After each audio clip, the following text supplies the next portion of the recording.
कि इमाम अली अलैहिस्सलाम जब तीसरे खलीफा के बाद इक़्तिदार मिला आपको, अगर कुरान मजीद जो हुकूमत की तरफ से जमा किया गया और इमाम अलैहिस्सलाम ने जो जमा किया था उसका टेक्स्ट कुछ और था।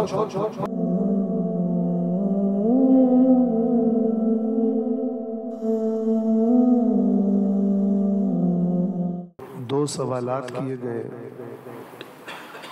और दोनों ही ऐसे थे कि हमने मुनासिब समझा कि मजलिस में ही उनका जवाब दिया जाए। पहला सवाल कुरान करीम से मुतअल्लिक़ था। हमने क्या अर्ज़ किया था, चूँकि आज तादाद माशाअल्लाह ज़्यादा है तो मुख्तसरन बता दूं कि मौजू क्या था और फिर सवाल क्या है और फिर उसका जवाब अर्ज़ कर। हमने ये अर्ज़ किया था कि बाज़ लोग मौजूदा कुरान करीम के बारे में ऐसी बातें करते हैं कि मोमिनीन इस कुरान के मुकम्मल होने के बारे में मशकूक हो जाते हैं, महफूज होने के बारे में मशकूक हो जाते हैं। और उसमें ये रिवायत बयान की जाती है कि जब अल्लाह के नबी सल्लल्लाहु अलैहि वसल्लम इस जहान फ़ानी से रिहलत फरमा गए तो उनके बाद इमाम अली अलैहिस्सलातु वस्सलाम ने कुरान करीम जमा करने के लिए कोशिश की और वो जो कुरान जमा किया मौला ने वो गोया साहिबान इक़्तिदार की तरफ से कबूल नहीं किया गया।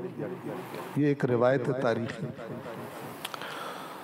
तो इस रिवायत को बयान करके और फिर साथ ये कहा जाता है कि वो कुरान जब इमाम महदी अलैहिस्सलातु वस्सलाम ज़हूर फरमाएंगे तो अपने साथ लेकर आएंगे। अब इस रिवायत को अगर तन्हा बयान कर दिया जाए और बीसियों वो रिवायात जो कुरान के अव्वल से आखिर तक महफूज होने के बारे में बताती हैं तो काम खराब हो जाएगा, लोग कंफ्यूज हो जाएंगे। और ये हमारे साथ कई मर्तबा पेश है। जब भी कुरान पढ़ने पर ताकीद की तो कोई ना कोई बात में मिला और कहा कि ये तो वो कुरान ही नहीं है। तो तवज्जो फरमाएं, हमने अर्ज़ किया था कि अगर फर्ज करें इस रिवायत को हम सही मान लें, दुरुस्त मान लें कि ऐसा हुआ था, तो फिर अगर कुरान मजीद जो हुकूमत की तरफ से जमा किया गया उसका टेक्स्ट, उसका मतन कुछ और था और इमाम अलैहिस्सलाम ने जो जमा किया था उसका टेक्स्ट कुछ और था,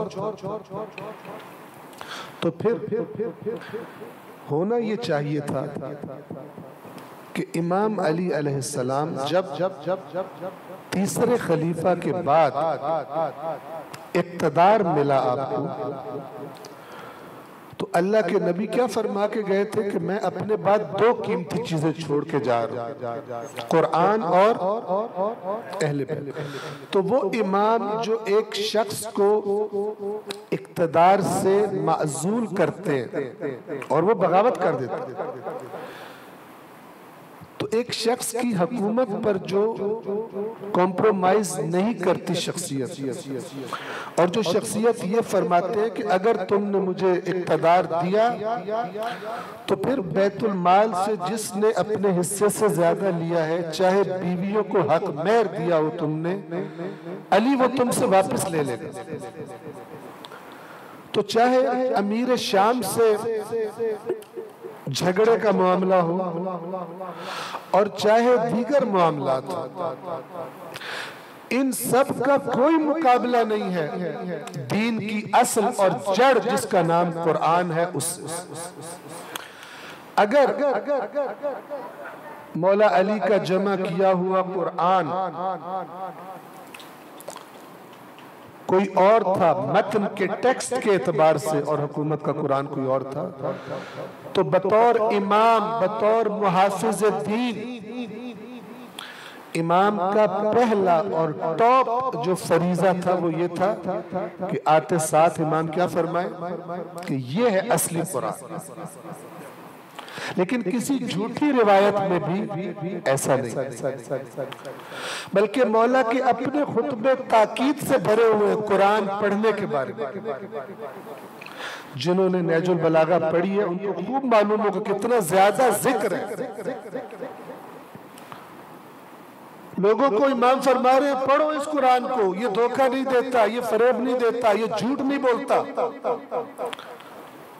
तो अगर लोगों के पास मौजूद कुरान वो कुरान है ही नहीं तो क्या पढ़ने का क्या है?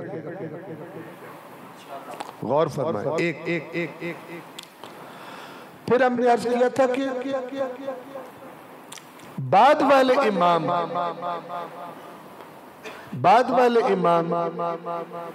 जब आए, मसलन चौथे इमाम, पांचवें इमाम, आठवें इमाम, वो फरमाते तो खुद इमाम अली अलैहिस्सलाम की फरामीन मौजूद हैं, रिवायात जो ये लोग नहीं बयान करते। वो क्या फरमाते हैं?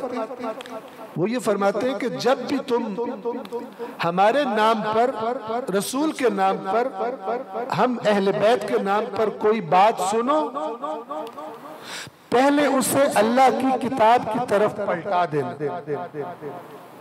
और देखना कि वो बात अल्लाह की किताब के मुताबिक है या मुखालिफ है। अगर मुखालिफ हो तो कबूल ना करना। कौन से कुरान की तरफ रेफर कर रहे हैं?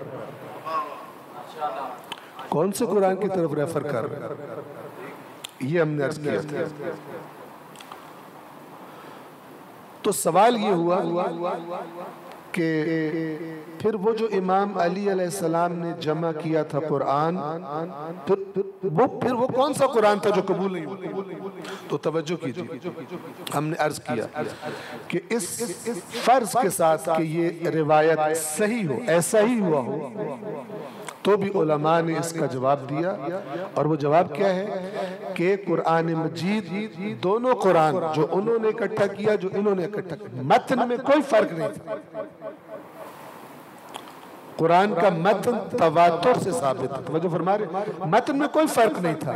ज्यादा से ज्यादा जो इख्तलाफ था वो ये कि आयात के शान नुज़ूल के बारे में, किसकी तारीफ है, किसकी मजम्मत है, किस मौके पे उतरी, ये वजाहतें इमाम अली के नुस्खे में मौजूद थी, उनको कबूल न किया, न कि मतन अलग था।